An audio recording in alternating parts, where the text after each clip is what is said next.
My brother-in-law said my tattoo was offensive, so I exposed his gross secret Instagram. My brother-in-law Adam makes a big deal out of how woke he is. He's the kind of guy that will cause a scene at family dinner if you use the word crazy and go on about how it's ableist and offensive. I don't even disagree with him on the big picture stuff, but I think sometimes he takes it too far and it seems performative. But the other day he made me feel really insecure and actually made me kind of spiral for a few days. I have a few tattoos, and I got a new one last week. I have a cat, Squidward, who has an extra toe on each of his paws. It's really cool and rare. I got a tattoo of one of his paw prints with his extra toe. I was psyched about it because Squidward is my main squeeze and now I can have him with me everywhere and show off his cool toes. I showed it to my family at dinner and they all said it was really nice, but Adam did kind of an awkward laugh and said, "Wow, I thought you liked Squidward." I was so confused because obviously I love Squidward, why else would I get a tattoo about him? But then he said, "You got a tattoo making fun of him for being disabled. Don't you think that's kind of offensive?" I laughed at first because I thought he was joking, but it turned out he was dead serious. He said, "How do you think a person with a limb difference is going to feel when they see that tattoo?" Now that I'm looking back on it, it seems kind of ridiculous,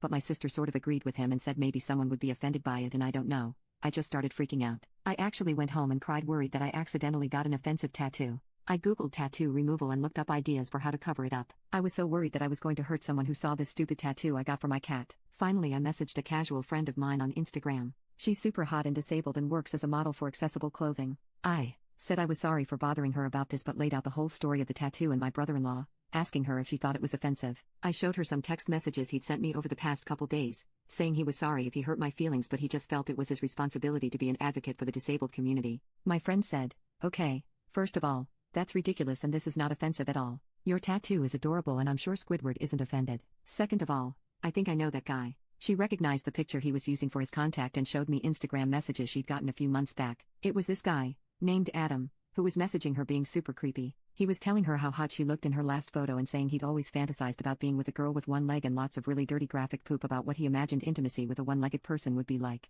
It was a lot. I told her, "Oh my god, that's completely him, and I'm so sorry." She wasn't really fazed by it. She said unfortunately that happens often and she just blocks them and moves on. But I pulled up the account and had a look. Adam had a whole secret Instagram account where he exclusively followed hot disabled girls. I opened up some of their profiles and there were so many creepy comments from him on their recent photos, telling them that he couldn't stop thinking about them and whacking his weenie. Disability advocate my butt. I couldn't believe that this guy had made me feel like he was the freaking high priest of what was and was not offensive to disabled people and made me feel bad about my tattoo when he'd been doing this. I was in total shock. I didn't do anything until our next family dinner, and once he asked me if I'd gotten that tattoo removed yet, I pounced, like a cat. Squidward would be proud. I had printed out screenshots of some of his Instagram comments and the messages he sent my friend, and I passed them around the dinner table without a word. Once everyone realized what they were looking at, there was a huge uproar as everyone freaked out and Adam tried to get the papers back. He tried to deny that it was him, but the way he recognized them instantly and started freaking out made it very clear that wasn't true. He and my sister left dinner right away. I think she was just in shock. I heard from my mom yesterday that she started divorce proceedings.